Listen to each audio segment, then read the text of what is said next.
Western Orange County, northeastern Randolph County, southeastern Guilford County, northwestern Chatham County until 9 p.m. At 8:08 p.m., a severe thunderstorm was located 12 miles east of Randleman, moving east at 40 miles per hour. Hazard, 60 miles per hour wind gusts and quarter-size hail. Source, radar indicated. Impact, hail damage to vehicles is expected. Expect wind damage to roofs, siding, and trees. Locations impacted include Pittsboro, Carrboro, Liberty, Staley, Bynum, Snowcamp, Sutphen, King Creek Reservoir, Saxapahaw, and Farrington.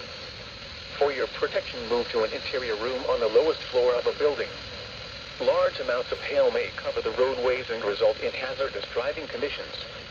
Repeating, a severe thunderstorm warning has been issued until 9 p.m. for the following counties in North Carolina: Alamance, Chatham, Guilford, Orange, and Randolph.